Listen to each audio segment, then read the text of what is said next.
ನಮಸ್ಕಾರ. ನೋಡಿ, ರಾಶಿ ಫಲವನ್ನ ನೋಡೋದಕ್ಕಿಂತ ಮುಂಚೆ ನೀವು ತಿಳ್ಕೊಬೇಕಾಗಿರುವಂತದ್ದು, ಒಂದೇ ರಾಶಿಯಲ್ಲಿ ಲಕ್ಷಾಂತರ ಜನ ಹುಟ್ಟಿರ್ತಾರೆ, ಒಂದೇ ನಕ್ಷತ್ರದಲ್ಲಿ ಹುಟ್ಟಿರ್ತಾರೆ, ಒಂದೇ ನಂಬರ್ ಅಲ್ಲಿ ಹುಟ್ಟಿರ್ತಾರೆ.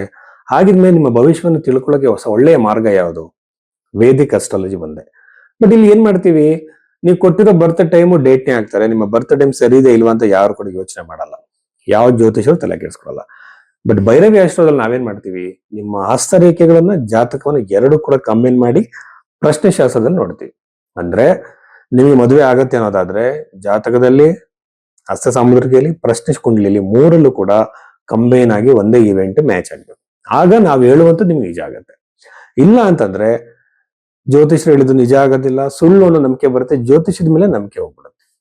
ಹಾಗಾಗಿ ಭೈರವಿ ಆಸ್ಟ್ರೋದಲ್ಲಿ ಮಾತ್ರ ಎಕ್ಸ್ಪರ್ಟ್ ಅಸ್ಟ್ರಾಲಜರ್ಗಳ ಟೀಮ್ ನಿಮ್ಮ ಜಾತಕವನ್ನ ಈ ಒಂದು ರೂಪದಲ್ಲಿ ನೋಡುತ್ತೆ. ಋಷಿಗಳು ಹೇಳಿರುವಂತದ್ದು ಮಾತ್ರ. ಎರಡನೇದಾಗಿ ಪರಿಹಾರಗಳು ಕೊಡಬೇಕಾದ್ರೆ ಯಾವ ಕಾಸ್ಟ್ಲಿ ಪರಿಹಾರಗಳು ಇಲ್ಲ, ಕೇವಲ ಮಂತ್ರ ಜಪಗಳು, ಯಂತ್ರಗಳನ್ನ ಇಟ್ಕೊಂಡು ಪೂಜೆ ಮಾಡೋದು, ನೀವೇ ಮಾಡುವಂಥದ್ದು ಮಾತ್ರ ನಾವು ಸಜೆಸ್ಟ್ ಮಾಡ್ತೀವಿ. ಇದು ಭೈರವಿ ಆಸ್ಟ್ರೋವಿನ ಸ್ಪೆಷಲ್. ಅಂದ್ರೆ ನಾವು ಜನಕ್ಕೆ ಒಳ್ಳೆಯ ಸೇವೆಯನ್ನು ಕೊಡಬೇಕು, ನಿಜವಾದ ಜ್ಯೋತಿಷವನ್ನು ಪರಿಚಯ ಮಾಡಿಸ್ಬೇಕು ಅನ್ನೋ ಉದ್ದೇಶದಿಂದ ಮಾಡ್ತಾ ಇದ್ದೀವಿ.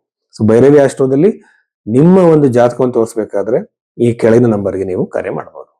ಮೀನ ರಾಶಿ 2026 ಆಗಸ್ಟ್ ತಿಂಗಳ ಮೀನ ರಾಶಿಯಲ್ಲಿ ಜನಿಸಿದಂತವರ ಈ ಭವಿಷ್ಯವನ್ನ ನಾವು ಹೇಳೋದಾದ್ರೆ, ಮೀನ ರಾಶಿಯಲ್ಲಿರುವಂತಹ ಶನಿಗ್ರಹ ಇದರಿಂದ ಆಗ್ತಿರುವಂತಹ ಸಾಡೆ ಸಾತಿಯ ಭಯ, ಸಾಡೆ ಸಾತಿ ಬಗ್ಗೆ ಬಹಳಷ್ಟು ಭಯ ಪಡ್ತಾರೆ ಜನಗಳು.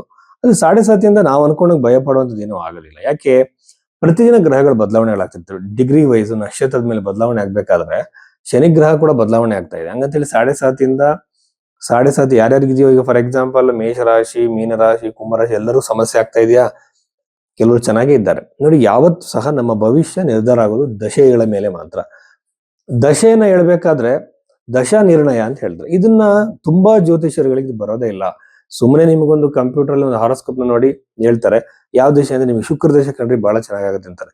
ಶುಕ್ರ ದಶೆಯಲ್ಲಿ ದಶೆ, ಅಂತರ್ದಶೆ, ಪ್ರತ್ಯಂತರ ದಶೆ, ಪ್ರಾಣ ದಶೆ ಅಂತೇಳಿ 4 ದಶೆಗಳು ರನ್ನಿಂಗ್ ಆಗುವಾಗ ಒಂದೊಂದು ಗ್ರಹ ಒಂದೊಂದು ಸೂಚಿಸುತ್ತೆ. ಇವ್ರು ಜ್ಯೋತಿಷರಾದವರು ಅದನ್ನ ಹೇಗೆ ಸಿಂಕ್ ಮಾಡಬೇಕು, ಎರಡನ್ನೂ ಕೂಡ ಸಿಂಕ್ ಮಾಡಿ ಹೇಳುವಂತ ಪ್ರೆಡಿಕ್ಷನ್ ಹೇಗೆ? ಇದಕ್ಕೆ ಬಂದು ಲಘು ಜಾತಕದಲ್ಲಿ ಬಹಳ ಲಘು ಪರಾಶರಿ ಅಂತ ಹೇಳ್ತಾರೆ. ಲಘು ಪರಾಶರಿಯಲ್ಲಿ ಬಹಳ ಕ್ಲಿಯರ್ ಆಗಿ ಕೊಟ್ಟಿದ್ದಾರೆ. ಬಟ್ ಇದನ್ನೆಲ್ಲ ಜ್ಯೋತಿಷರುಗಳು ಓದೇ ಇರಲ್ಲ. ಇಂಥವ್ರ ಬಗ್ಗೆ ಎಚ್ಚರವಾಗಿರಿ.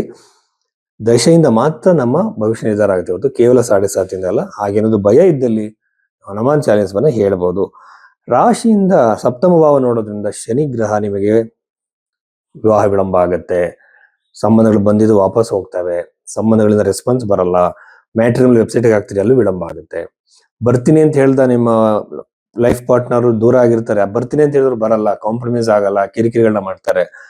ಎಕ್ಸಾಕ್ಟ್ ಆಗಿ 3ನೇ ಮನೆ ನೋಡೋದ್ರಿಂದ ತಮ್ಮಂದ್ರಿಗೂ ನಿಮಗೂ ವಿನಾಕಾರಣವಾಗಿ ಕಿರಿಕಿರಿ ಜಗಳಗಳ ಜೊತೆಯಲ್ಲಿ ಅವರಿಂದ ನಿಮ್ಗೆ ಆಗ್ಬೇಕಾಗಿರೋ ಕೆಲಸಗಳು ವಿಳಂಬ ಆಗುತ್ತೆ.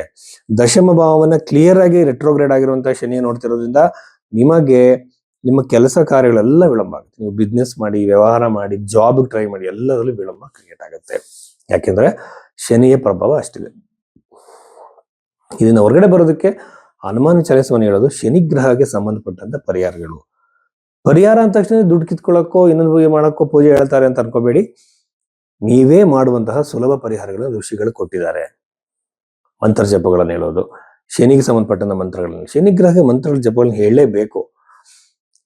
ನೋಡಿ, ಒಂದು ಗ್ರಹ ನಾವು ಹೇಳ್ದಂಗೆ ಕೇಳಂಗೆ ಮಾಡೋಕ್ ಆಗಲ್ಲ. ಗ್ರಹ ಕರ್ಮವನ್ನ ಡೆಲಿವರಿ ಮಾಡ್ತಿರುವಂತಹ ಒಂದು ಗ್ರಹ, ಆ ಗ್ರಹವನ್ನ ಶಾಂತಗೊಳಿಸೋದಕ್ಕೆ ಕೆಲವು ಪರಿಹಾರ ಕ್ರಮಗಳನ್ನ ಹೇಳಿದ್ದಾರೆ. ಅದನ್ನ ನಿಷ್ಠೆಯಿಂದ ಮಾಡಬೇಕು. ಪ್ರಶ್ನೆ ಮಾಡೋದ್ರಿಂದ ಭವಿಷ್ಯದಲ್ಲಿ ಯಾವ ಬದಲಾವಣೆ ಆಗಲ್ಲ, ಪರಿಹಾರಗಳನ್ನ ಮಾಡ್ಕೋಬೇಕಾಗುತ್ತೆ. ಹಂಗಾಗಿ ನೀವೇ ಮಾಡುವಂತ ಸುಲಭ ಪರಿಹಾರಗಳನ್ನ ಭೈರವಿ ಆಸ್ಟ್ರೋದಲ್ಲಿ ನಿಮಗೆ ಕೊಡ್ತಾರೆ. ಹಾಗಾಗಿ ಭೈರವಿ ಆಸ್ಟ್ರೋದಲ್ಲೇ ನೀವು ಕನೆಕ್ಟ್ ಆಗ್ಬೇಕು ಅಂತ ನಾನು ಹೇಳ್ತೀನಿ. ಜೊತೆಲಿ ಪಂಚಮ ಭಾವದಲ್ಲಿ ಇರುವಂತಹ ಗುರುಗ್ರಹದಿಂದ ಸಂತಾನದ ಅವಕಾಶ, ಸಂತಾನ ವಿಳಂಬ ಆಗ್ತಾ ಇದೆ ಅಂತ ತುಂಬಾ ಜನ ಕೇಳ್ತಾರೆ. ಮಕ್ಳು ಆಗದೆ ಇರೋದಕ್ಕೆ ಕಾರಣ ಇವೆಲ್ಲ ಕಾರಣಗಳಾಗಿರುತ್ತೆ. ಬಟ್ ಗುರುಗ್ರಹದಿಂದ ಸಂತಾನ ಪ್ರಾಪ್ತಿ ಆಗತ್ತೆ. ಇಲ್ಲಿ ಇನ್ನೊಂದು ಏನಂತಂದ್ರೆ, ಸಪ್ತಮ ಭಾವದಲ್ಲಿರುವಂತಹ ಶುಕ್ರ ಗ್ರಹ ಬಂದು 2ನೇ ಮನೆ ಅಧಿಪತಿ, ಅಷ್ಟಮಾಧಿಪತಿ. ಒಂದು ಸಡನ್ ಆಗಿ ಯಾವ್ದು ದುಡ್ಡು ಬರೋ ಸಾಧ್ಯತೆ ಇಂದು ಸಾಲದಿಂದ ಹೊರಗಡೆ ಬರೋದು. ಈಗ ರೆಡ್ಯೂಸೇಬಲ್ ಇಂಟ್ರೆಸ್ಟ್ ಅಲ್ಲಿ ತಗೊಂಡಿರ್ತಾರೆ ಬ್ಯಾಂಕ್ಗಳಲ್ಲಿ, ಅದರಲ್ಲಿ ಲೋನ್ ಅಮೌಂಟ್ ನಿಮಗೆ ಸ್ವಲ್ಪ ಕಟ್ಟಿದಾಗ ಪ್ರಿನ್ಸಿಪಲ್ ಅಮೌಂಟ್ಗೆ ನಿಮಗೆ ಬಡ್ಡಿ ಕಡಿಮೆ ಆಗ್ತಾ ಹೋಗುತ್ತೆ ಅಲ್ವಾ? ಆ ತರದ ಹಣವನ್ನ ಕಟ್ಟೋ ಸಾಧ್ಯತೆ. ಸಾಲದಿಂದ ಯಾವಾಗ ಹೊರಗಡೆ ಬರ್ತೀನಿ, ₹1 ಸಾಲ ಇದೆ ನಾನು ಬದುಕ್ತೀನಿ ಅನ್ನೋದು ತಪ್ಪು. ಸಾಲದ ಹೊರೆಯಿಂದ ಹೊರಗಡೆ ಬರೋದಕ್ಕೆ ನಿಮಗೆ ಮೀನರಾಶಿ ಹುಟ್ಟಿದಂತವರಿಗೆ ಅವಕಾಶ ಕ್ರಿಯೇಟ್ ಆಗುತ್ತೆ.